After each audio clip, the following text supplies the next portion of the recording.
Planet Finance Business School, High-Tech City, Hyderabad. BCom, BBA, PGDM, MBA. Call 9000 నమస్తే, welcome to Telugu popular TV. నేను సౌజన్య. Delimitation గత వారం రోజులుగా దీని గురించి రాజకీయాలు ఎంత రచ్చ జరిగిందో, ఈవెన్ కేంద్రంలో కూడా ఎంత రచ్చ జరిగిందో మనం అందరం చూస్తూనే ఉన్నాం. అండ్ ఈ బిల్లు విషయాల్లో ఇక్కడ ప్రతిపక్షాలు విన్ అయ్యాయి అని అంటున్నారు. ఇది నిజంగా ఎవరు విన్నింగ్, ఎవరు లాస్ అయ్యారు, అసలు ముఖ్యంగా ఈ డీలిమిటేషన్ వల్ల ప్రజలకు వచ్చేటువంటి లాభాలేంటి, ఇలా ఎన్నో విషయాలని వారి అభిప్రాయాలని మనతో పంచుకోవడానికి ఈరోజు మనతో పాటు ఉన్నారు పొలిటికల్ అనలిస్ట్ పవన్ శ్రీ హర్ష గారు ఉన్నారు. వారితో మాట్లాడదాం. నమస్తే అండి. నమస్తే అండి. అండ్ డీలిమిటేషన్ రాజకీయంగా ఉండే వాళ్ళకి కొద్ది గొప్ప ఉంది ఐడియా. అసలు ముఖ్యంగా దీని గురించి మాట్లాడే వాళ్ళకి నాకు తెలిసి అసలు దీని మీద నాలెడ్జ్ ఉందా అనే డౌట్ వస్తుంది. ఫస్ట్ ఆఫ్ ఆల్, అసలు డీలిమిటేషన్ వల్ల ప్రజలకు వచ్చేటువంటి బెనిఫిట్స్ ఏంటి, అసలు రాజకీయంగా వాళ్ళు ఎందుకు వద్దంటున్నారు, ఏ పాయింట్స్ మీద ఒకప్పుడు కాంగ్రెస్ ఏదైతే వద్దు అందో ఇప్పుడు అవే మళ్ళీ మాట్లాడుతుంది, దానికంటే దానికి సపోర్ట్ చేస్తూ మాట్లాడుతుంది కొన్ని కమ్యూనిటీస్కి బేస్ లాగా చూసుకుంటే. సో అసలు ఓవరాల్గా చూసుకుంటే అసలు ఈ డీలిమిటేషన్లో ఎవరు విన్ అయ్యారు, ఎవరు లాస్ అయ్యారు? సో ఎవరు విన్నర్ ఎవరు లాస్ అయ్యారు అనేది చాలా సింపుల్ అండి. మనం 2024 ఎలక్షన్ను ఒక ఉదాహరణ కింద తీసుకుందాం. 2024లో బీజేపీకి 240 సీట్స్ వచ్చాయి, ఎన్డీఏకి around I think if I'm not wrong 280-290 seats వచ్చాయి. అంటే ఎన్డీఏ పరంగా మెజారిటీ వచ్చింది, బీజేపీ మెజారిటీ మార్క్ టచ్ అవ్వలేకపోయింది. సో చాలామంది ఏంటంటే అది బీజేపీ ఓటమి కింద చూశారు, ఈ ప్రభుత్వం ఎక్కువ కాలం ఉండదని అన్నారు. బట్ ఇప్పటికి 2.5 ఏళ్ళు దాటింది, ఐ థింక్ 2 years అనుకుంటా. సో అయితే ఈ బీజేపీకి ఈ ఎన్నికల ఫలితాలు వచ్చిన తర్వాత, మోదీ గారు ప్రధానమంత్రిగా ప్రమాణ స్వీకారం చేసిన తర్వాత కూడా చాలామంది ఇది బీజేపీ ఓటమి కిందనే చూశారు. రాహుల్ గాంధీ గారు ఫస్ట్ పార్లమెంట్ సెషన్ అయినప్పుడు ఆయన పార్లమెంట్లో ఏమంటూ వచ్చారు, మేము మిమ్మల్ని ఓడించాం, హర్యానాలో ఓడిస్తాం, గుజరాత్లో ఓడిస్తామని ఆయన చాలా వ్యాఖ్యలు చేశారు. నిజంగా బీజేపీ గెలిచిందా లేదా అంటే అప్పటికి బీజేపీ క్యాడర్లో కూడా చాలా వీక్, అంటే వాళ్ళ మనోబలం చాలా బలహీనంగా ఉంది. కాంగ్రెస్లో చాలా జోష్ ఉంది, ఈవెన్ మోదీ గారు ఒకసారి పార్లమెంట్లో ఆయన ఎన్డీఏ లీడర్గా ఎన్నుకున్నప్పుడు ఆయన కూడా అన్నారు, సరే ఒక్కొక్కసారి వస్తుంది, ఒక్కొక్కసారి దానికి అంత నిరుత్సాహపడక్కర్లేదని ఆయన కూడా స్పీచ్ బహిరంగంగా అన్నారు. బట్ ఎవ్వరికీ అంత జోష్లో లేరు. నిజంగా ఎవరు గెలిచారు ఎవరు ఓడారు తత్వం బోధపడేసరికి హర్యానా ఫలితాలు వచ్చేంత వరకు ఎవరికి తెలియలేదు. హర్యానాలో మూడోసారి బీజేపీ అధికారంలోకి వచ్చేంత వరకు ఈ బీజేపీ ప్రభుత్వం ఇదివరకటి బీజేపీ ప్రభుత్వమే అనే నమ్మకం అప్పుడు కలగడం మొదలైంది అందరికీ. కాంగ్రెస్ కానివ్వండి, విపక్షాలకు కానీ అప్పుడు తత్వం బోధపడింది, మనం ఏం గెలవలేదు, సీట్లు మనం పెరిగాయి అంతే, కానీ ఇంకా ఇదివరకు ఎలా నడిచిందో అలాగే నడుస్తుందని. ఎందుకు హర్యానాది నేను మీకు ఉదాహరణ చెప్పానంటే, కేవలం 1.5 రోజుల్లో హర్యానా ఎన్నికలు జరిగాయి. హర్యానాలో పార్లమెంట్ సీట్లు 10. 2014లో కానివ్వండి, 2019లో కానివ్వండి బీజేపీ 9-10 ఆల్మోస్ట్ 10కి 10 గెలుస్తూ వచ్చింది. కానీ 2024కి వచ్చేసరికి 50% పడిపోయింది, అంటే కేవలం 5 సీట్లే గెలిచింది. అంటే అసెంబ్లీ సీట్లని కనుక మనం వేసుకున్నట్టయితే లెక్క ఆల్మోస్ట్ బీజేపీ మెజారిటీకి కొంచెం పైన కిందన ఉంది. సో అప్పటికే రైతు ఉద్యమం అని, రెస్లర్ ఉద్యమం అని, జాట్ల ఉద్యమం అని హర్యానా చాలా అట్టుడికిపోతూ వచ్చింది. అప్పుడే ముఖ్యమంత్రిని కూడా మార్చాల్సి వచ్చింది. సో ఏంటంటే కాంగ్రెస్ ఏమనుకుందంటే మనం అంతా గెలిచేయచ్చు అనుకుంది. సో క్యాంపెయినింగ్ కూడా అలాగే చేశారు. మోదీ గారు మామూలుగా ఎన్నికలప్పుడు ఆయన క్యాంపెయినింగ్ సరళి మనకి తెలిసిందే, కానీ దానికి భిన్నంగా ఆయన కేవలం 2-3 సార్లు మాత్రమే హర్యానాలో చేశారు. Under the radar BJP campaigning చేసుకుంటూ వెళ్ళింది. దాని ఫలితం ఏంటి అంటే మూడవసారి రికార్డు అక్కడ అధికారంలోకి రావడం. కాంగ్రెస్ కూడా ఎప్పుడు మూడోసారి అధికారంలోకి రాలేదు. సో దాంతో అప్పుడు అందరికీ జోష్ వచ్చింది. తర్వాత మనం చూసాం వక్ఫ్ బిల్లు రావడం కానివ్వండి, బీజేపీ మహారాష్ట్రలో 288 సీట్లలోంచి సుమారు 200 పై సీట్లు గెలిచింది. ఢిల్లీలో 25 ఏళ్ల తర్వాత మళ్ళీ అధికారంలోకి వచ్చింది. దాని తర్వాత బీహార్లో గెలిచింది. సో షార్ట్ టర్మ్ ఏంటంటే అందరూ బీజేపీ ఓడింది అనుకున్నారు.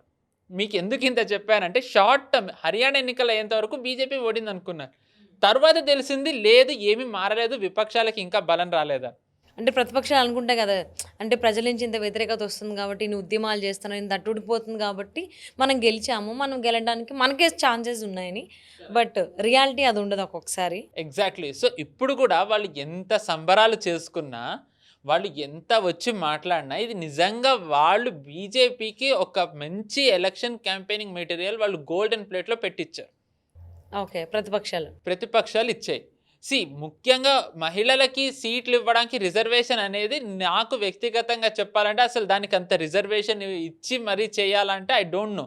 సింపుల్గా క్యాండిడేట్లను తీసుకురావచ్చు, వాళ్ళు పార్టీల పరంగా వాళ్ళు అనేయచ్చు, ఎస్ మేము ఇంతమందిని ఇస్తామని, 50% ఇస్తామనొచ్చు, లేకపోతే 40%. దానికి ఒక బిల్లు తెచ్చి సరే ఎన్నికలు మామూలుగా సొసైటీ అలా ఉంది కాబట్టి వీ కాంట్ డూ ఎనీథింగ్, సరే తెచ్చారు. సో దాంట్లో కూడా దాన్ని ఓడించి కాంగ్రెస్ మేము గెలిచాము అంటోంది. అంటే మహిళలకి బిల్లు తెచ్చే దాంట్లో దాన్ని మేము ఓడించి మేము గెలిచాము అంటే రాబోయే ఎన్నికల దాని ఫలితాలు ఎలా ఉంటాయండి? బీజేపీకి ముఖ్యంగా మోదీ గారు ప్రధానమంత్రి అయినప్పటి నుంచి ఆయన బ్యాక్ బోన్ ఎవరు అంటే మహిళలు. ఎన్నికల నుంచి ఇప్పుడు ప్రతి రాష్ట్రంలో అయ్యే ఎన్నికల్లో బీజేపీ క్యాంపెయినింగ్లో ఫస్ట్ తీసుకెళ్లేది ఏంటి? మహిళలకి మేము రిజర్వేషన్ ప్రకటించి వాళ్ళని మేము పార్లమెంట్లో కూర్చోపెడదాం అనుకుంటే ఇర్రెస్పెక్టివ్ ఆఫ్ ద పార్టీ దాన్ని ఓడించిన వాళ్ళలో వీళ్ళందరూ ఉన్నారని అంటారు. టీఎంకే, టీఎంసీ, దాని తర్వాత సమాజ్వాదీ పార్టీ, కాంగ్రెస్, ఇలా ఏవైతే ముఖ్యమైన పార్టీలు ఉన్నాయో వాళ్ళందరూ ట్రాప్లో పడ్డారు. వాళ్ళు ఇప్పుడు సంబరాలు చేసుకోవచ్చు, కానీ ఒక్కసారి ఎన్నికల క్యాంపెయినింగ్ 2027లో యూపీది మొదలైన తర్వాత వాళ్ళకి అప్పుడు తత్వం బోధపడుతుంది. అప్పుడు వాళ్ళు ఎలాంటి ట్రాప్లో ఇరుక్కున్నారో వాళ్ళకి అర్థం, అప్పుడు తెలిసి చేసిన తప్పేంటనేది. కరెక్ట్. అసలు ఫస్ట్ ఆఫ్ ఆల్ మహిళలకంటూ సపరేట్గా ఒక బిల్లు తీసుకురావడమే అంటే వాళ్ళు మనుషులు కాదా? వాళ్ళ ఎక్కడి నుంచి దిగొచ్చారేంటి? ఒకటే కదా, ఇప్పుడు జెండర్తో వేరియేషన్ చూపించుకోకుండా ఇప్పుడు మగవాళ్ళు ఎలా అవుతున్నారో వాళ్ళకు కూడా సపరేట్గా వీళ్ళకి అంటే పార్టీసే కేటగరైజ్ చేసుకోవచ్చు కదా. ఈ సీట్లు వీళ్ళకి ఇద్దాం, ఇక్కడ బలంగా వీళ్ళు ఉన్నారు కాబట్టి వీళ్ళు బిల్డ్ చేద్దాం. ఇప్పుడు మెన్ అయినా అంతే కదా, ఒక్కొక్క పొజిషన్స్లో ఒక్కొక్క ఏరియాస్లో వీళ్ళు బలంగా ఉన్నారు కాబట్టి, లేదంటే వీళ్ళు స్ట్రాంగ్ చేద్దాం ఈ పొజిషన్లో అనుకున్నప్పుడు అక్కడ ఎందుకు ఉమెన్స్ని పెట్టలేకపోతున్నారు? అలా ఎందుకు ఆలోచించట్లేదు? అంటే బిల్లు తెస్తే కానీ పని చేయరా? అంటే ఇప్పుడు రెడ్ సిగ్నల్ ఉంటే కానీ ఆగుతారు కొంతమంది అది కూడా ఆగరు. సో అలా అనిపిస్తుంది కొంచెం డీప్గా డిస్కస్ చేస్తే హ్యూమన్ రిజర్వేషన్. అంటే నేను మరీ అంత డీప్ వెళ్ళానండి దీంట్లో ఇది, బట్ అంటే బీయింగ్ ఉమెన్ నేను నాకు అనిపిస్తుంది కదా ఇన్నర్గా.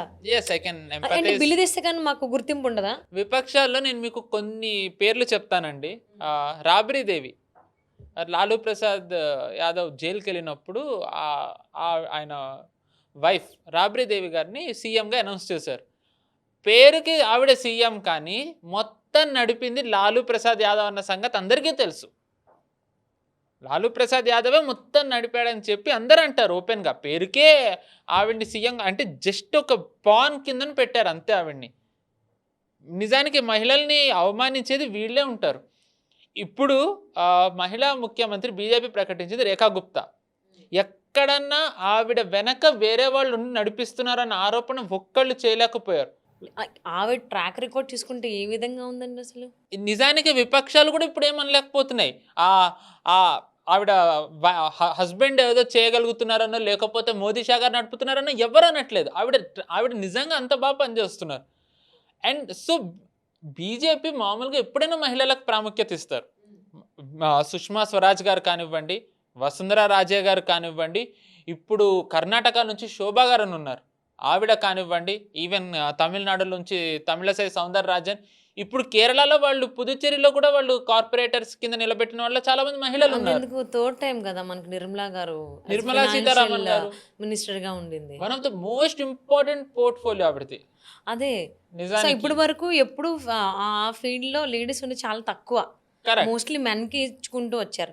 బట్ బీజేపీ వచ్చిన మొదటిసారి నుంచి కూడా నిర్మలా గారే యాజ్ ఎ ఫైనాన్షియల్ గా మినిస్టర్ గా కంటిన్యూ అవుతున్నారు. అప్పుడు సుష్మా స్వరాజ్ గారు కూడా foreign affairs minister. Important CCS cabinet లో ఉన్న వాళ్ళలో ఇద్దరు ఉన్నారు మహిళలు. ఆబ్వియస్లీ వాళ్ళిద్దరు ఉన్నప్పుడు సిచ్యువేషన్స్ ఏ విధంగా ఉన్నాయి, ఏ విధంగా హ్యాండిల్ చేశారు కంపేర్ టు మెన్. ఓన్లీ నేను ఓవరాల్గా కంపేర్ చేయట్లేదు, ఓన్లీ ఈ ఒక్క పర్టికులర్ పాయింట్లో. సో అప్పుడున్న సిచ్యువేషన్స్లో సో జనాలకి ఏ విధంగా ఉపయోగపడ్డారు, ఏ విధంగా సపోర్ట్ చేశారు, అంటే మనకి ఏ విధంగా వేరే కంట్రీస్తో ఎన్ని ఇబ్బందులు ఉన్నా, ఈవెన్ పాకిస్తాన్ ఆ టైంలో ఎంత ఇబ్బందులు ఉన్నా అక్కడ ఉన్నటువంటి మన వాళ్ళని బందీలుగా ఉన్న వాళ్ళని ఎలా తీసుకొచ్చారో మనం అన్నీ చూసాం. అంటే ప్రూఫ్స్ ఉన్నాయి. నేనేదో సెల్ఫ్ డబ్బా కొట్టట్లేదు వాళ్ళ గురించి. Yes, I understand. సో అంటే అదే చెప్తున్నానండి, అప్పుడు సుష్మా స్వరాజ్ గారు కానివ్వండి, ఇప్పుడు నిర్మలా సీతారామన్ గారు కానివ్వండి, అంటే సిసిఎస్ ఇంపార్టెంట్ దాంట్లో ఖచ్చితంగా ఒక్కసారన్నా ఒక్కళ్ళన్నా మహిళలు ఉండాలని చెప్పి బీజేపీ ఎప్పుడు నిర్ణయించుకుంది. అదే ఇప్పుడు మనం కాంగ్రెస్కి వచ్చినట్టయితే కాంగ్రెస్ మహిళలని ఎవరిని ప్రోత్సహించలేదంటే ప్రోత్సహించారు. కానీ ఈ ఉమెన్ రిజర్వేషన్ బిల్లుకి వచ్చేసరికి వాళ్ళు పాస్ చేయాలనుకున్నప్పుడల్లా బీజేపీ సమర్థిస్తే కాంగ్రెసే వెనక్కి వెళ్ళింది. దానికి వెనక్కి వెళ్ళడానికి రీజన్ లాలూ ప్రసాద్ యాదవ్, సమాజ్వాదీ పార్టీ అధినేత అప్పుడు ములాయం సింగ్ యాదవ్ వాళ్ళు వద్దనన్నారు. అండ్ మహిళల గురించి చాలా చులకనగా మాట్లాడారు. నేను మాట్లాడను ఎందుకంటే మీరు మళ్ళీ దాని గురించి ఎక్స్టెండ్ చేస్తారు. So I don't want to comment on that. And at the same time media ముందర కామెంట్ చేసేది కూడా కాదు. సో బేసికల్గా వీళ్ళకి మహిళలంటే ఎంత వీళ్ళకి ఇంపార్టెన్స్ ఉందో దాన్ని బట్టి అర్థమవుతోంది. ఇప్పుడు ఇవే పాయింట్స్ బీజేపీ ఎన్నికల్లో తీసుకెళ్ళబోతోంది. కాంగ్రెస్ ఎలాంటి వాళ్ళతో ఉందో చూడండి, మేము ఎలాంటి వాళ్ళతో ఉన్నామో చూడండి, మేము ఏం చేయాలనుకున్నామో చూడండి.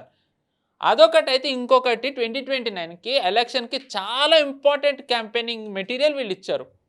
ఎగ్జాక్ట్లీ 2014లో బీజేపీ ఎన్నికలది వాళ్ళు మేనిఫెస్టో పెట్టినప్పుడు చాలా పెట్టారు. బీజేపీ మామూలుగా ఏ పొలిటికల్ పార్టీనో ఒక బుక్లెట్ పెడతారు. సో దాంట్లో కానీ కొన్ని మెయిన్ ఆస్పెక్ట్స్ ఉంటాయి. బీజేపీది దాంట్లో మెయిన్ ఆస్పెక్ట్ ఏంటి? ఆర్టికల్ 370 కానివ్వండి, రామ్ మందిర్ కట్టడం, యూసీసీ, సిఐఏ, ఇది కొన్నేళ్ల నుంచి వీళ్ళు పెడుతూ వచ్చారు. విపక్షాలు వాళ్ళని అవహేళన చేస్తూ కూడా వచ్చాయి. మందిర్ వహీ బనాయింగే, తారీఖ్ నెహీ బతాయింగే అని చెప్పి వాళ్ళు ఎన్ని అవమానాలు పడ్డారో అందరూ చూశారు బీజేపీ. కానీ వాళ్ళు ఏనాడు కూడా వీటి నుంచి వెనక్కి వెళ్ళలే. అవమానాలు పడ్డారు, కొన్నిసార్లు ప్రశ్నలకి జవాబు ఇచ్చే స్థితిలో లేకపోయినా వాళ్ళు వాటి మీద నిలబడి ఉన్నారు. 2019లో కూడా వాళ్ళు మళ్ళీ ఇవే పెట్టారు. మళ్ళీ అవహేళన చేశారు, మళ్ళీ ఎక్కిరించారు, మళ్ళీ ప్రశ్నించారు. కానీ వాళ్ళు దాని నుంచి వాళ్ళు మూవ్ అవ్వలే. 2019 తర్వాత ఏం జరిగింది? రామ్ మందిర్ కట్టారు. 2019 తర్వాత ఏం జరిగింది? ఆర్టికల్ 370 తీసేశారు. 2019 తర్వాత ఏం జరిగింది? సిఐఏని ఇంప్లిమెంట్ చేశారు. సో ఏవైతే మెయిన్ వాళ్ళ ఎలక్షన్ మేనిఫెస్టోలో ఉన్నాయో వాళ్ళు ఆల్మోస్ట్ అవన్నీ ఫుల్ఫిల్ చేశారు. యూసీసీ ఉంది ఒకటి, అఫ్కోర్స్ ఇంకా కొన్ని ఉన్నాయి చాలా, బట్ మెయిన్ ఏవైతే ఉన్నాయో వాళ్ళు వాటిని ఆల్మోస్ట్ ఫుల్ఫిల్ చేశారు. 2024కి వచ్చేసరికి వాళ్ళు ఇస్ బార్ 400 పార్ అన్నప్పుడు విపక్షాలు అడిగాయి, ఎందుకు మీరు 400 ఇవ్వాలనుకుంటున్నారు, ఎందుకు 400 సీట్లు కావాలి మీకు, దేనికి అనేసరికి బీజేపీ సైడ్ నుంచి వాళ్ళు బలమైన సమాధానం ఇవ్వలేకపోయారు. అంటే మాకు 400 ఇస్తే ఇచ్చేస్తామని. అది కాకుండా కొంతమంది అన్ఫార్చునేట్లీ ఏదైతే అధిష్టానం అంటే మోదీ షా గారు కానివ్వండి, యోగి గారు, వీళ్ళది ఏదైతే ఒక మైండ్ సెట్, ఒక ఆలోచన, ఒక విధానం ఉంటుందో దానికి భిన్నంగా కొన్ని కాంట్రవర్షియల్ కామెంట్స్ చేశారు. దాంతోనే అది జనాల్లోకి వెళ్ళింది. అట్ ది సేమ్ టైం విపక్షాలు కూడా కాన్స్టిట్యూషన్ని మార్చేస్తారు, రిజర్వేషన్లు తీసేస్తారని అమిత్ షా గారిది డాక్టర్డ్ వీడియో, ఏఐ మానిటర్ చేసిన డాక్టర్డ్ వీడియో కూడా రన్ చేయడం, ఇవన్నీ కలిపి బీజేపీని 240కి తెచ్చాయి. కానీ ఇప్పుడు వీళ్ళు ఏమంటారంటే ఒకవేళ మళ్ళీ 543 సీట్సే ఉంటే మాకు ఈసారి 400 ఇవ్వండి అని అంటారు. ఎందుకు మీకు 400 కావాలంటే ఎందుకంటే ఇలాంటి బిల్స్ తెస్తే మీరు సమర్థించకపోయినా మేము మా సొంతంగా పాస్ చేసుకోవచ్చు. మహిళలది ఇంత ఇంపార్టెంట్ అయినా మన సొసైటీలో మహిళలను పార్లమెంట్లో తేవడానికి మేము బిల్లు తెచ్చితే మాకు మెజారిటీ లేకపోవడం వల్ల మిమ్మల్ని అడగాల్సి వచ్చింది. మీరు చాలా హిస్టారిక్ దాంట్లో మీరు భాగస్వాములు అయ్యి ఉండేవాళ్ళు, కానీ మీరు దాన్ని ఒప్పుకోలేదు. స్టార్టింగ్లో మాత్రం వాళ్ళ అవసరం కోసం వాళ్ళు యాక్సెప్ట్ చేసి ఇప్పుడేమో వద్దు అని కామెంట్స్. కరెక్ట్. అంటే 2023లో వీళ్ళు యాక్సెప్ట్ చేయడానికి కూడా ఒక కారణం ఏంటంటే వీళ్ళు కరెక్ట్గా ఎన్నికల ముందు తెచ్చారు. ఎన్నికల ముందు తేవడంతో ఒకసారి ఎన్నికల ముందు తెచ్చినప్పుడు వీళ్ళు దాన్ని గనక వీళ్ళు సమర్థించకపోయి ఉన్నట్టయితే వీళ్ళు నరేటివ్ ఎలా తీసుకెళ్లేవాళ్ళో తెలిసిందే. కాబట్టి అందుకని వీళ్ళు సమర్థించారు. కానీ ఇప్పుడు ఏమైంది, వీళ్ళకి 280 290 సీట్సే ఉండడంతో వీళ్ళు పట్టుబట్టారు. ఎలా అయినా సరే మాకు అవి కావాలి ఇవి కావాలని. సరే వీళ్ళవి ఎంతవరకు వ్యాలిడ్ అనేది మనం గోయింగ్ ఫార్వర్డ్ దీని గురించి మాట్లాడదాం. బట్ ఇప్పుడు బీజేపీ ఓవరాల్ పర్స్పెక్టివ్ చూసుకుంటే 2029కి వీళ్ళు ఎలక్షన్ మేనిఫెస్టోలో ఖచ్చితంగా ఉమెన్ రిజర్వేషన్ బిల్లుది ఒక ఉదాహరణ కింద తీసుకెళ్తారు. మరోసారి మేము 400 అన్నప్పుడు దేనికని మీరు అడిగినట్టయితే గనక ఖచ్చితంగా మాకు గనక ఇస్తే హిస్టారిక్ రిఫార్మ్స్ తేవడానికి మాకు వీటికి సహకరించిన వాళ్ళు అవుతారు. సో దట్ విపక్షాలు సహకరించకపోయినా మేము తీసుకెళ్ళొచ్చాను. అదొకటైతే మోదీ గారు 2024లో చాలా ఇంటర్వ్యూలు ఇచ్చారు. ఆయన ఎలక్షన్ క్యాంపెయినింగ్ అప్పుడు ఒక్కొక్క ఛానల్కి 2-3 ఇంటర్వ్యూలు కూడా ఇచ్చారు. లోకల్ ఛానల్స్ కూడా ఇచ్చారు ఇంటర్వ్యూలు, తమిళ్, తెలుగు వీటన్నిట్లలో. ఆయన చాలా ఇంటర్వ్యూలో తరచూ ఒక మాట అంటూ వచ్చారు, నా థర్డ్ టర్మ్లో హిస్టారిక్ రిఫార్మ్స్ ఉంటాయి, హిస్టారిక్ డెసిషన్స్ ఉంటాయి, నేను చాలా విప్లవాత్మక నిర్ణయాలు తీసుకోబోతున్నాను. దాంట్లో ఒకటి వక్ఫ్ అమెండ్మెంట్ చేశారు. దాని తర్వాత ఎఫ్సీఆర్ ఏది మేబీ వాళ్ళు అంత హిస్టారిక్ అనుకున్నారో లేదో తెలియదు, కానీ అది కూడా తెచ్చారు. ఎంతవరకు ముందరికెళ్తుంది అనేది చూడాలి. ఇంకా ఉమెన్ రిజర్వేషన్ బిల్ నిజానికి చెప్పాలంటే 2024-3లో వాళ్ళు మేబీ అనుకున్న వాళ్ళు అప్పుడు తెచ్చినప్పుడు వాళ్ళు మెజారిటీ వస్తుంది, సో దట్ గోయింగ్ ఫార్వర్డ్ 2034 వరకు కాకుండా 2029లో ఇంప్లిమెంట్ చేసేలా చేయొచ్చు అనుకున్నారేమో తెలియదు. దురదృష్టవశాత్తు వాళ్ళకి రాలేదు. సో ఆయన ఏదైతే హిస్టారిక్ రిఫార్మ్స్ అన్నారో మేబీ అందులో ఉమెన్ రిజర్వేషన్ కూడా ఒకటి అవ్వచ్చు. అంటే ఇప్పుడు 2029 ఎలక్షన్స్ కంటే ముందు ఈ ఉమెన్ రిజర్వేషన్ బిల్ మళ్ళీ ఇంప్లిమెంట్ చేయడానికి ఛాన్సెస్ అనేవి జీరో అనుకోవాలా? జీరో అండి, ఎందుకంటే వీళ్ళు సహకరించారు కదా. వీళ్ళు ఇప్పుడు సహకరించారు. ఎలా సహకరిస్తారు? వీళ్ళు ఆల్రెడీ చెప్పేశారు మేము సహకరించామని. అంటే ఇప్పుడు రాజకీయ నాయకులు ఎప్పుడు ఏ రోజు ఏం మాట మాట్లాడతారో మనకు తెలియదు. సో యాజ్ ఆఫ్ నౌ అయితే వాళ్ళు ఒప్పుకోవట్లేదు. ఖచ్చితంగా ఒప్పుకోరు. మళ్ళీ 2029 లోపు మళ్ళీ ఎప్పుడైనా మళ్ళీ కేంద్రం కనుక మళ్ళీ ఈ బిల్లు గురించి కనుక మాట్లాడి ఇంప్లిమెంట్ చేయాలని అంటే అప్పుడు ఏమైనా అలాంటి ఛాన్సెస్ ఏమైనా ఉన్నాయా? దురదృష్టవశాత్తు లేవండి. సో అదే అంటున్నాను కదా, దురదృష్టవశాత్తు విపక్షాలు దాని హిస్టారిక్ మూమెంట్లో వాళ్ళు భాగస్వామి లేదు, వాళ్ళు పోగొట్టుకున్నారు, మహిళలకి పోగొట్టారు నిజానికి అది. బట్ సో అది దురదృష్టమే. అయితే 2024లో again coming back to our main election topic, 2024లో గెలిచిన తర్వాత మోదీ గారు బీజేపీ ఆఫీస్కి వచ్చారు. బీజేపీ ఆఫీస్కి వచ్చినప్పుడు ఆయనది ఒక పిక్ వీడియో చాలా వైరల్ అయ్యాయి. ఆయన కొంచెం నిరాశతో ఉన్నది. అది నిజానికి చాలా వైరల్ అయింది నార్త్లో, హర్యానాలో. ఒక రకంగా హర్యానాలో బీజేపీ గెలవడం కానివ్వండి, తర్వాత ఉప ఎన్నికలు జరిగాయి ఉత్తరప్రదేశ్లో, అక్కడ గెలవడానికి, మహారాష్ట్రలో గెలవడానికి ఆ మోదీ గారిది ఆ వీడియో చాలా సర్క్యులేట్ అయింది. ఎందుకంటే ఒక రకంగా నెరేటివ్ ఎలా వెళ్ళిందంటే, ఇంత చేస్తే అంత మోదీ గారిని అంత బాధ పెట్టామా అనేది జనాల్లోకి తీసుకెళ్ళగలిగారు బీజేపీ వాళ్ళు. నిజంగా గిల్ట్ ఫీలింగ్ తేయగలిగారు, వీళ్ళు సక్సెస్ అయ్యారు. దాంతో హిస్టారిక్ రిజల్ట్స్ బీజేపీకి వస్తూ వచ్చాయి. సో ఇప్పుడు నిన్న మోదీ గారు ఉమెన్ రిజర్వేషన్ బిల్ పాస్ అవ్వకపోవడం ఫెయిల్ అయిన తర్వాత ఆయన మళ్ళీ మొన్న శనివారం ఆయన ప్రెస్ మీట్ పెట్టారు. ప్రెస్ మీట్లో ఆయన మొహం చాలా బాధగా ఉంది. మళ్ళీ ఇది వైరల్ చేసి నిజంగా మళ్ళీ ఇది ఇంకొక ఎలక్షన్ మెటీరియల్ అవ్వచ్చు బీజేపీ. విపక్షాలను ఎక్స్పోజ్ చేయడానికి, విపక్షాలని ఏదైతే చేశారో మోదీ గారు అందులో చాలా పూచగుచ్చినట్టు చెప్పారు. ఒక్కొక్క పార్టీది ఆయన పేరెత్తి, టీఎంసీది కానివ్వండి, లేకపోతే సమాజ్వాదీ పార్టీది కానివ్వండి, డిఎంకేది కానివ్వండి, మరీ ముఖ్యంగా కాంగ్రెస్ది కానివ్వండి, ఒక్కొక్క పార్టీ పేరు ఎత్తి మరీ చెప్పారు ఆయన. విపక్షాల్లో ఏ పార్టీలకైతే ఎక్కువ సీట్లు ఉన్నాయో. సో ఆ చెప్పేటప్పుడు ఆయన మొహంలో ఒక నిరాశ, ఆవేదన ఉన్నాయి. అవి ఇప్పుడు బాగా వైరల్ అవుతున్నాయి. సో మహిళలను అట్రాక్ట్ చేయడానికి, at the same time Congress ఎవరి వైపు ఉందో మళ్ళీ ఎక్స్పోజ్ చేయడానికి, విపక్షాలు ఎవరి వైపు ఉన్నాయో ఎక్స్పోజ్ చేయడానికి ఇవి బాగా హైలైట్ అవుతాయి. సో బీజేపీకి గోల్డెన్ ప్లాటర్లో వీళ్ళు 2029లో ఒక ఎలక్షన్ మెటీరియల్ ఇవ్వడమే కాకుండా ఇప్పుడు రాబోయే ఎన్నికల్లో కూడా ఇది ఉపయోగపడే అవకాశం ఉంది. ఆల్రెడీ మోదీ గారు డిఎంకేని అంటూ వస్తున్నారు. వాళ్ళు ఇప్పుడైతే పేపర్లు తగలబెట్టి స్టాలిన్ అంతా ప్రగల్భాలు పలుకుతూ ఉండొచ్చు, కానీ మహిళలకు ఇచ్చేది వెనక్కి వెళ్ళడంతో స్టాలిన్కి ఎంతవరకు ఇది తను సమర్థించుకోగలడో తెలీదు. అండ్ మరీ ముఖ్యంగా ఇంకొకటి, ఇప్పుడు బీజేపీ ఈ బిల్లు ఫెయిల్ అవ్వడం వల్ల సెన్సెస్ జరుగుతుంది, దాని ఆధారంగా డీలిమిటేషన్ జరుగుతుంది. దాని ఆధారంగా డీలిమిటేషన్ జరిగితే సౌత్ స్టేట్స్కి ఖచ్చితంగా ప్రభావం పడుతుంది, నెగిటివ్ ప్రభావం పడుతుంది. ఎందుకంటే పాపులేషన్ ప్రకారం నార్త్లో ఇప్పుడు ఎక్కువ ఉన్నారు. అందుకే పళనిస్వామి కానివ్వండి, లేకపోతే ఆంధ్రప్రదేశ్ ముఖ్యమంత్రి చంద్రబాబు నాయుడు గారు కానివ్వండి, ఈ బిల్లు ఫెయిల్ అయిన తర్వాత వాళ్ళు ట్వీట్లో అదే అన్నారు, మీరందరూ కూడా ఇప్పుడు సౌత్ది ఇంపార్టెన్స్ తగ్గించేశారు. ఐ థింక్ ఇప్పుడు 543లోంచి సుమారు 129 సీట్లు సౌత్కి వస్తాయి. 129 ఉన్నాయి అంటే సుమారు 23%, 24%. అది పడిపోయి 19-15%కి వచ్చే అవకాశం ఉంది. ఈ దుష్ప్రభావం అంటే ఈ నెగిటివ్ ఇంపాక్ట్ సౌత్ స్టేట్స్ మీద పడకుండా ఉండాలని మొన్న అమిత్ షా గారు అన్నారు, ప్రతి రాష్ట్రానికి 50% ఇచ్చేస్తాం, ప్రతి స్టేట్కి మేము 50% ఇచ్చేస్తాం. సో దట్ సెన్సెస్ అవ్వనివ్వండి, ఏం జరుగుతుందో జరగనివ్వండి, అది ఇర్రెస్పెక్టివ్ ఆఫ్ దట్ మీకు 50% మీకు పెంచుతాం సీట్లు. ఏ స్టేట్కి కూడా ఇప్పుడు నెగిటివ్ ఇంపాక్ట్ పడదన్నారు, కానీ కాంగ్రెస్ ఒప్పుకోలేదు. అంటే ఎందుకు కాంగ్రెస్ ఒప్పుకోలేదు? ఒకవేళ సీట్స్ పెరిగాయనంటే వాళ్ళకు కూడా పెరిగినట్టే కదా, వాళ్ళకు కూడా పర్సన్స్ అంటే ఇప్పుడు నిలబెట్టే వాళ్ళకి సీట్స్ ఎక్కువ ఇవ్వాల్సి వస్తుంది. మరి ఎందుకు లాజికల్గా వాళ్ళు ఎందుకు వద్దన్నారు? అంటే ఇక్కడ 3 ఆస్పెక్ట్స్ ఉన్నాయండి. నెంబర్ 1, ఒకవేళ 850 సీట్స్ వచ్చాయి, 815, 816 సీట్స్, కాంగ్రెస్ కానివ్వండి వేరే పార్టీలకు అభ్యర్థులు ఎక్కడున్నారు? ఓకే.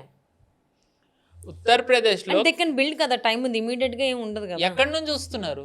543 సీట్స్కి వీళ్ళు అభ్యర్థులను ఎంచుకోవడానికి కాంగ్రెస్ కింద మీద పడింది. Despite being the majority, I mean opposition leader, opposition పార్టీగా ఉండి వాళ్ళకి 543 సీట్స్ క్యాండిడేట్స్ లేరు. ఉత్తరప్రదేశ్లో సమాజ్వాదీ పార్టీ సీట్లు వాళ్ళకి అభ్యర్థులు లేక కాంగ్రెస్ని వాళ్ళు నిలబెట్టుకోవాల్సిన పరిస్థితి. దాన్ని కాంగ్రెస్ మేము గెలిచాము, మేము నిలబడ్డామని చెప్పి కాంగ్రెస్ అంటోంది. సో ఒక్కసారి సీట్లు పెరిగితే కనుక వాళ్ళకి అభ్యర్థులు ఎక్కడున్నారు? బీజేపీకి వచ్చేస్తారు అభ్యర్థులు, బీజేపీకి సమస్య ఉండదు. కానీ కాంగ్రెస్కి వేరే రీజనల్ పార్టీస్కి ఎక్కడి నుంచి వస్తారు? డిఎంకే ఒకవేళ గనక ఎన్నికల్లో ఓడితే వాళ్ళు ప్రతిపక్షంలో ఉన్నట్టయితే వాళ్ళకి అభ్యర్థులని నిలబెట్టడానికి వాళ్ళ దగ్గర అంత శక్తి లేదు. రెండోది, ఇది ఎవరు ఒప్పుకున్నా ఒప్పుకోకపోయినా ఇది నిజం. ఆ నిజం ఏంటి అంటే మోదీ గారు కాంగ్రెస్ని ఎప్పుడు ఈ మధ్య కాంగ్రెస్ గురించి ప్రస్తావన వచ్చినా కాంగ్రెస్ మరో ముస్లిం లీగ్ అయిందని అంటూ వచ్చారు. కాంగ్రెస్ నిజానికి ఇప్పుడు ఈ బిల్లును వ్యతిరేకించి కరెక్ట్గా అదే రుజువు చేసింది. ఎందుకంటే ఉమెన్ రిజర్వేషన్ బిల్ 2023లో పాస్ అయినప్పుడు కేవలం ఇద్దరు ఎమ్మెల్యేలు దాన్ని వ్యతిరేకించారు. ఆ ఇద్దరు ఎమ్మెల్యేలు ఎవరు అంటే ఒకళ్ళు ఓవైసీ, ఇంకొకళ్ళు ఇమ్తియాజ్ జలీల్. ఇద్దరు ఎంఐఎం పార్టీ వాళ్ళిద్దరూ వ్యతిరేకించారు. వాళ్ళిద్దరూ వ్యతిరేకించిన దానికి కారణం ఏంటి? ఓబీసీలకు రిజర్వేషన్ ఇవ్వాలి, ముస్లింలకు ఇవ్వాలి అని. అదే కారణాలు ఇప్పుడు విపక్షాలన్నీ చెప్పాయి. అవే కారణాలు చెప్పాయి విపక్షాలు. మాకు మీరు ఓబీసీలకు ఇవ్వాలి, దాని తర్వాత ముస్లింలకు ఇవ్వాలి అని. ఓబీసీలకు ఇవ్వాలి అంటే ఇక్కడ 2 సమస్యలు వస్తాయి. ఒకటి, ఓబీసీలది సెన్సెస్ లేదు, అంటే ఓబీసీలు ఎంతమంది ఉన్నారు అని. సో అంటే మళ్ళీ సెన్సెస్ చేయాలి. అంటే 2029 ఏదైతే ఇంప్లిమెంట్ చేయాలనుకున్నారో అది సాధ్యపడదు. సో అందుకని బీజేపీ అప్పుడు ఓబీసీలది దాంట్లో పెట్టలేమని అన్నారు. రెండోది, ముస్లింలకి కాన్స్టిట్యూషన్ ప్రకారం ముస్లింలకి అంటే మతపరమైన రిజర్వేషన్ ఎప్పుడూ లేదు. సో ముస్లింలకు అందుకని ఒప్పుకోమన్నారు. అండ్ ఇంకొకటి, కొన్ని పార్టీలు ఓబీసీలలో నిజంగా ఓబీసీలు హిందువులు ఎవరైతే ఉన్నారో వాళ్ళని పక్కన పెట్టేసి ముస్లింలను ఓబీసీలుగా మారుస్తున్నారు. అంటే ముస్లింల కింద ఉంటారు, ఓబీసీల్లో ముస్లింలు వస్తున్నారు. అంటే నిజంగా హిందువులకు అన్యాయం జరుగుతుంది. అంటే కాంగ్రెస్ ఎవరి ఎజెండాను ముందరకు తీసుకెళ్తాం? ఏదైతే అప్పుడు ఓవైసీ అన్నాడో అదే ఇప్పుడు విపక్షాలు కాంగ్రెస్ అన్నాయి. ఓబీసీలకు రిజర్వేషన్ కావాలి, ముస్లింలకు రిజర్వేషన్ కావాలి అని. సో ఎగ్జాక్ట్లీ ముస్లిం లీగ్దే కాంగ్రెస్ ముందరికి తీసుకెళ్తుంది, దానికి విపక్షాలు సహకరించడానికి దీనికంటే ఉదాహరణ ఏముంది? అండ్ ఇంకొకటి, మూడోది, వీళ్ళు అన్నారు మీరు డీలిమిటేషన్ చేస్తే కనుక సీట్లు తగ్గిపోతాయని. అందుకే కదా అమిత్ షా గారు అన్నారు 50% ఇస్తామని. 50% ఇస్తామంటే మీ మాట మీద నమ్మకం లేదన్నారు అని చెప్పి అమిత్ షా గారు బతిమాలారు. ఆయన 1 గంట టైం ఇవ్వండి, బిల్లులో ఇది పెడతామని. వీళ్ళు అంటారు ఏమన్నా అంటే మీరు బిల్లులో ఫస్టే పెట్టాలి కదా అని. 50% అలా ఇవ్వడానికి రాజ్యాంగం ఒప్పుకోదు. ఆర్టికల్ 81 ఏం చెప్తుంది? ఎవ్రీ పర్సన్ ఒక ఓటు ఉండాలి, based on the census, population ఆధారంగా ఉండాలి. బీజేపీ ఏదైతే 50% పెంచాలనుకుందో అది రాజ్యాంగానికి విరుద్ధం నిజానికి. అయినా కానీ వాళ్ళు చేద్దాం అనుకున్నారు. అంటే సిచ్యువేషన్ ఎప్పుడు అది రాజ్యాంగం రాసినప్పుడు అప్పుడు సిచ్యువేషన్స్ వేరు, సర్కమ్స్టెన్సెస్ వేరు, ఇప్పుడు దాన్ని ఫాలో అవుతానంటే ఇట్స్ నాట్ పాసిబుల్ కదా. Correct, exactly. సో బీజేపీ అందుకనే అడిగింది 1 గంట సేపు మాకు టైం ఇవ్వండి, 50% మేము బిల్లులో పెట్టిస్తాం మీకు అని. సో వాళ్ళు దానికి కూడా ఒప్పుకోలేదు. అంటే వాళ్ళ ఇన్సెక్యూర్ ఫీలింగ్స్ వాళ్ళకే తెలుసు కాబట్టి. కరెక్ట్. సో ఇన్సెక్యూరిటీ ఏమీ లేదండి, సింపుల్. మహిళలని ముందరికి తేయకూడదు, బీజేపీకి పేరు రాకూడదు, ఏదైతే వాళ్ళ ఓటు బ్యాంక్ ఉందో దాన్ని అపీస్ చేయాలి, అంతకంటే ఇంక ఏమీ లేదు ఈ పార్టీలకు అని అనుకుంటారు. బట్ కమింగ్ డేస్లో ఇప్పుడు చేసినటువంటిది ఏదైతే ఉందో డీలిమిటేషన్కి కావచ్చు, ఆర్ఎల్స్ ఈ 33% రిజర్వేషన్ గురించి కావచ్చు, విపక్షాలు ఏవైతే ఉన్నాయో నాకు కమింగ్ డేస్లో గట్టిగానే దెబ్బతింటారని అయితే అనిపిస్తుంది. అంటే ఈ క్షణం వాళ్ళకి దే ఆర్ పాజిటివ్ అని ఫీల్ అవ్వచ్చు, దే ఆర్ విన్ అని అనుకోవచ్చు, బట్ రిజల్ట్ అనేది కొంచెం లేట్గా తెలుస్తుంది. ట్రూ అండి. కానీ ఇక్కడ అంటే ఇందాక నేను చెప్పింది, మీరు చెప్పింది, all can agree from BJP's perspective. కానీ ఇప్పుడు ఒక్కసారి మనం విపక్షాలు కాంగ్రెస్కి వచ్చినట్టయితే రాహుల్ గాంధీ ఏదైతే ఒక డేంజరస్ నెరేటివ్ ఆయన నడుపుతూ వస్తున్నారో, నార్త్ సౌత్ డివైడ్, దానికి ఇప్పుడు బలం చేకూరుతుంది. ఎందుకు అంటే ఇప్పుడు మీకు చెప్పినట్టుగానే డీలిమిటేషన్ కనుక జరిగినట్టయితే సీట్లు ఖచ్చితంగా సౌత్కి తగ్గుతాయి. తగ్గినప్పుడు వీళ్ళు నార్త్ సౌత్ డివైడ్ తేవడానికి అది ఇంకా ఒక రకంగా ఉపయోగపడుతుంది. సో బీజేపీకి ఆ ఛాలెంజ్ చాలా ఉంటుంది. అప్పుడు మరి బీజేపీ చెప్పగలగాలి, మేము 50% ఇస్తామన్నాము, అయినా కానీ వీళ్ళు అప్పుడు ఒప్పుకోలేదు, అందుకనే మేము ఇప్పుడు ఇది ఇలా ఉంది అని బీజేపీ చెప్పగలగాలి. మరి ఒకవేళ బీజేపీ గనక అప్పుడు చెప్పడంలో విఫలమైతే మాత్రం సివిల్ వార్ దిశగా దేశం వెళ్తుంది. సో బీజేపీకి అతి పెద్ద ఛాలెంజ్ అది. రెండోది, ఇప్పుడు వీళ్ళు ఏదైతే మామూలుగా మనం తరచూ వింటూ ఉంటాం, దక్షిణాది రాష్ట్రాల్లో చాలా వాయిస్ ఏమంటూ వస్తారంటే, మేము పాపులేషన్ కంట్రోల్ చేసాము, నార్త్ వాళ్ళు పాపులేషన్ ఎక్స్ప్లోజన్ చేశారు, పాపులేషన్ మేము బాగా కంట్రోల్లో చేసాము, వీఆర్ డెవలప్డ్ కాబట్టి మాకు ఇవ్వాలి అని అన్నారు. రేవంత్ రెడ్డి గారు కూడా జిఎస్డిపి ఆధారంగా ఇవ్వాలని ఇవన్నీ అన్నారు. కొన్నిసార్లు కొన్ని రాష్ట్రాల్లో పెరుగుతాయి, కొన్నిసార్లు కొన్ని రాష్ట్రాల్లో తగ్గుతాయండి. ఇప్పుడు జిఎస్డిపి కాన్స్టిట్యూషన్లో ఎక్కడన్నా జీడిపి ప్రకారం పాపులేషన్ది ఇవ్వాలని డీలిమిటేషన్ ఇవి ఉన్నాయి ఎక్కడన్నా? కాన్స్టిట్యూషన్ ప్రకారం అసలు అలా లేనే లేదు. సో అది అవ్వదు. రెండోది, ఏదైతే వీళ్ళు పాపులేషన్ది వీళ్ళు చెప్తూ వస్తున్నారు అంటే మా సౌత్ పాపులేషన్ కంట్రోల్ చేసింది, నార్త్ చేయలేదని ఒకటి. రెండోది, సౌత్ రిచ్ నార్త్ రిచ్ కాదు కాబట్టి మాదే ప్రతినిధిత్వం మాకు ఉండాలి, ఆబ్వియస్లీ వీఆర్ కాంట్రిబ్యూటర్స్ అని ఏదైతే అంటున్నారో, బేసిక్గా అంటే దేన్ని సమర్థించకుండా నిజంగా నిజం మాట్లాడినట్టయితే కేవలం అప్పటి కాంగ్రెస్, జవహర్లాల్ నెహ్రూ కానివ్వండి, దాని తర్వాత సక్సెసివ్ గవర్నమెంట్స్ ఏవైతే ఉన్నాయో వాళ్ళు చేసిన ఇంజస్టిస్ వల్ల ఈరోజు నార్త్ అలా ఉంది.